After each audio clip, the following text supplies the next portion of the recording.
Hey, my name is Beverly Reddick, and I go by Bev.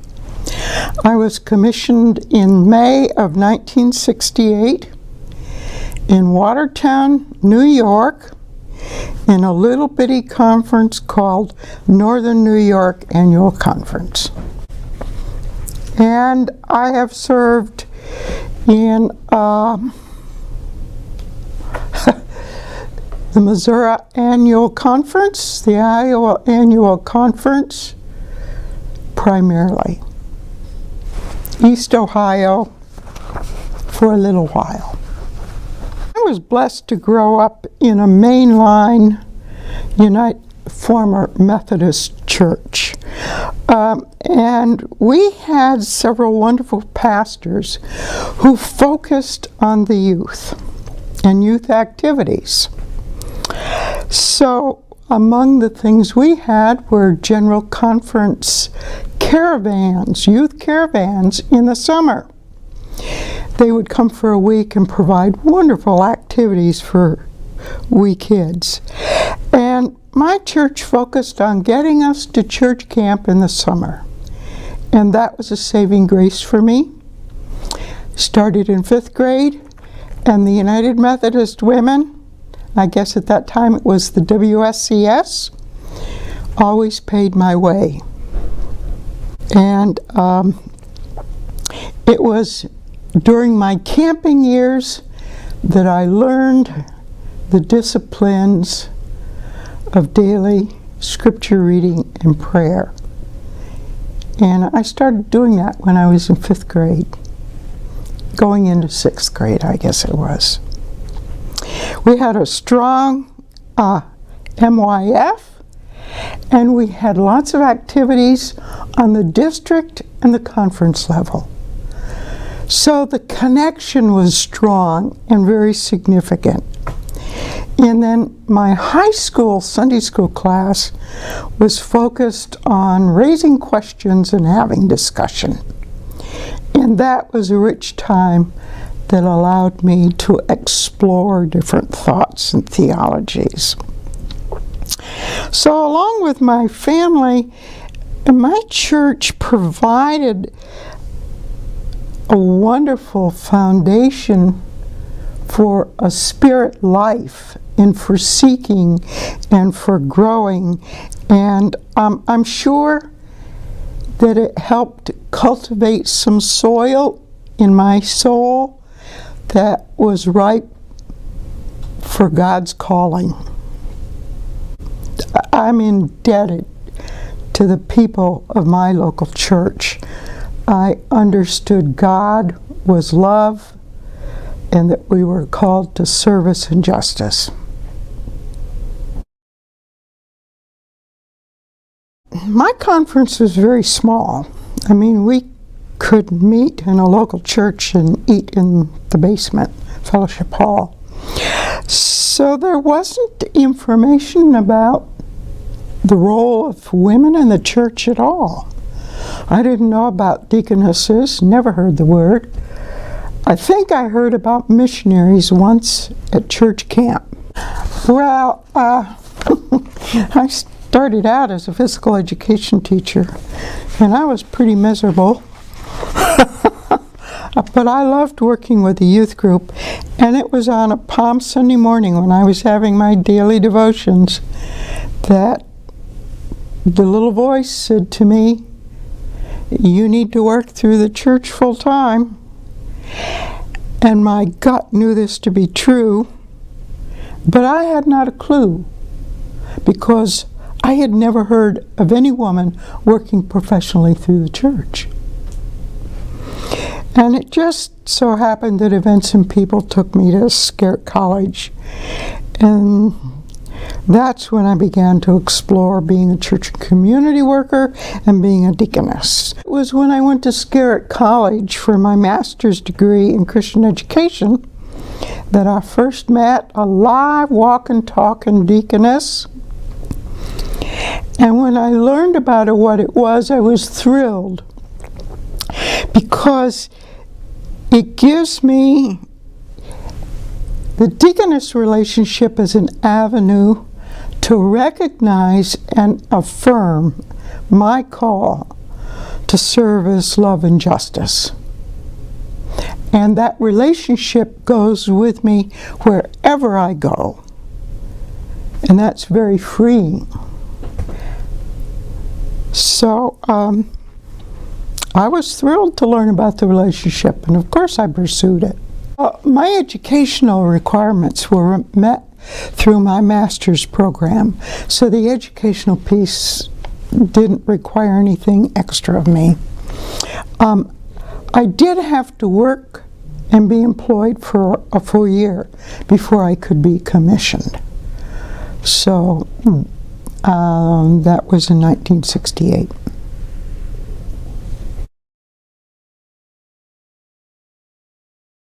That would have been 1965 and 67.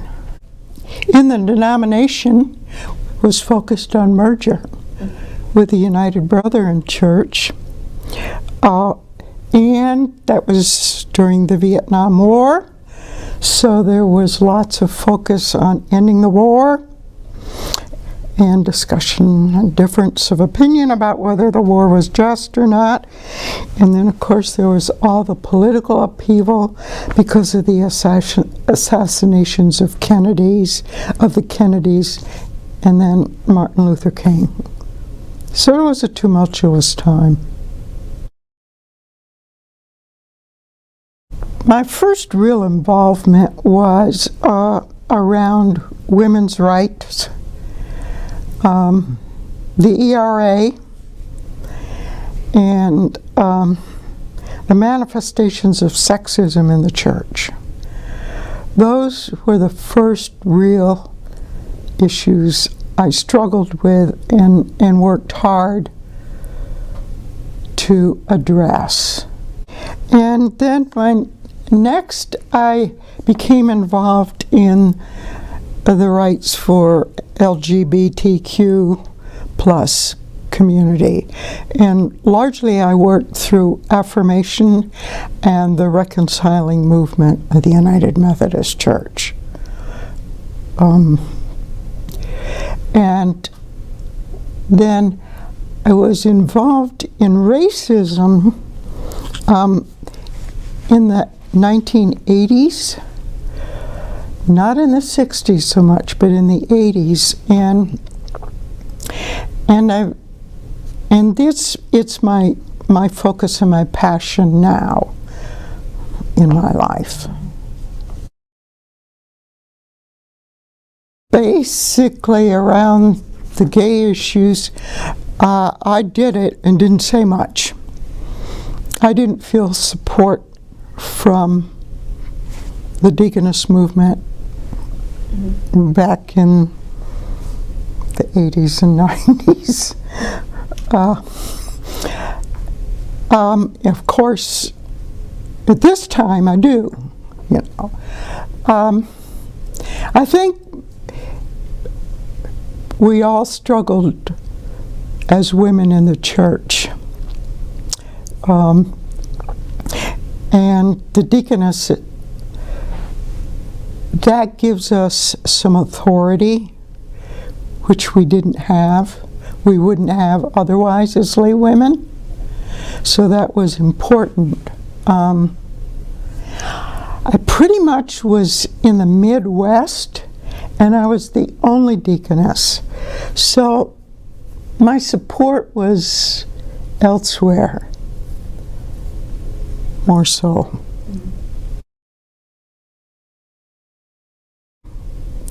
All of my life I've basically been involved in adult education, but not in a traditional classroom.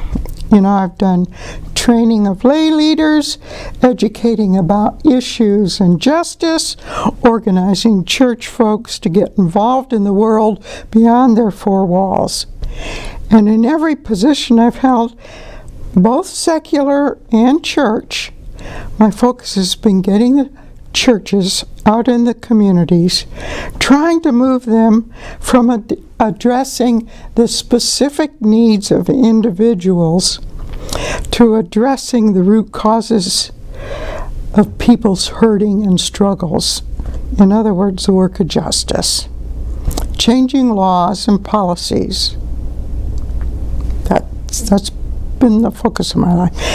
And I started out as a church and community worker in the Lake of the Ozarks in Missouri, a leisure resort ministry. And that's when I became so excited about the church and saw that it could be out in the world meeting people's needs, and people welcomed it and wanted it. And sometimes I'd go to bed on Sunday night so excited I couldn't go to sleep because of what I saw and experienced. From there I went to Eastern Ohio to a group ministry in a coal mining area. And my feminist conscience became alive, and I left the church in 1975 because of sexism and underemployment in the church. During the next 3 years, I was a hotel maid, and then I worked at a county care facility. And they were valuable, rich experiences teaching me about other systems and the lack of justice, or the need for justice. So from there, I went to Iowa and worked on the Iowa Conference Council and Ministry staff. And my responsibilities in that arena covered social justice, sexism, racism, organizing the state legislative action, and developing spiritual formation programs, and then, of course, doing program development with local churches. And then again in 1986, I left the church. This time it was over heterosexism. I was dying in the church. I moved to Washington, D.C., and I did fundraising for a hospice for homeless men, too sick to be on the street, too well to be in the hospital. And from there I moved to Philadelphia, where I served with the Catholics, supervising staff in the resettlement of refugees, largely persons from Vietnam and Africa. There were a few from Eastern Europe, but not many. In 1994, I went back to Iowa and worked with the American Friends Service Committee. And there my work was primarily the development of program and supervising area staff, which included educating, organizing, and witnessing around economic and justice issues. So, full circle back to the United Methodist Church as a church and community worker in 2002. For 5 years, I had my last assignment as a church and community worker, where I initiated a program in Ames, Iowa, to address economic issues such as homelessness and poverty. And that program evolved into doing community organizing with Amos, which included 5 churches in Ames. And we held 75 community house meetings with 750 individuals to identify 5 major issues to be addressed. And the night we met to form the teams to work on the issues, we had over 80 people present. This organization has continued to grow and is still in existence, thriving and having a good impact in central Iowa. That was impressive to me because when I talked to the pastors in the churches, they didn't know of any of their lay people who were interested in justice. I found out who the lay people were and sent the names to the pastors. And that was a real eye-opener. So, I could never have done what I did in my last job when I was in my 30s or 40s. I didn't have the experience, I didn't have the patience, the wisdom, and the knowledge. And every job led me into an area of growth that I needed for my next job. And that's always been a beautiful thing to me. Just, one thing prepared me for the next, and so on and so forth. It was the building. The first thing I've already mentioned was the being affirmed and recognized by the national church, which allowed me to work across conference lines very freely. And then developing relationships and friendships which exist to this very day and which have been important all of my life. And then, of course, there was the inspiration and the encouragement I received in our national gatherings. Those were important. And then I think one of my greatest joys is just seeing the movement grow and grow and grow, and to have it become inclusive of people of color, of GLBTQ people, and men. I hate to admit it, but when I started out, we were very, very white. And we were aware of that, and we wanted to grow it to be inclusive, but it's good to see that it happened. It was a disappointment and a challenge for me to be the only deaconess in the Midwest. So it was very lonely and isolating. And there were times when I just financially couldn't afford to travel to meetings. And then when I was employed with the Iowa Annual Conference, all my work was on the weekends. Well, it was the same when I was with the American Friends Service Committee. Our major functions were on the weekends. So I couldn't attend convocations. So, and then there was a period in the 80s and 90s when I was working ecumenically and beyond the church, where my work was not officially recognized, and I was required to take a leave of absence. And I was almost at the point of having been on leave so long that I was going to lose my commissioning. And boy, did I rejoice the day that the office agreed to recognize our service beyond the church as being valid. I just think that's very significant. And to our work ecumenically or interfaith.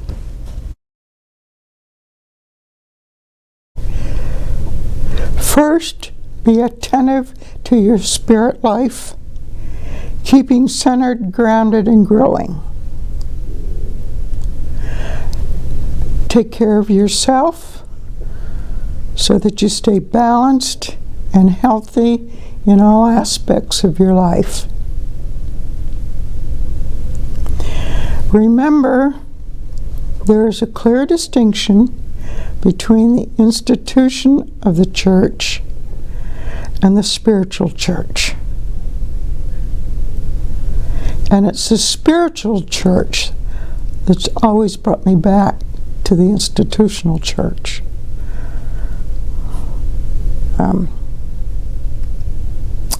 And then listen to and follow the Spirit's leading. God is always faithful to provide the resources one needs to follow their calling, their general calling or a very specific calling. I just think that much of my life I've spent planting seeds. And a lot of them I have not seen grow to fruition. I remember when I was in the Lake of the Ozarks, in my first job, I was trying to get the United Methodist Church that I was associated with, or the churches I was associated with, involved in the clear water movement for the lake. I couldn't do that. No takers. So, but about 5 or 6 years after I passed, I got a letter from one of the members saying that they were involved, that yes, it was important. So, you know, it's that kind of thing. Or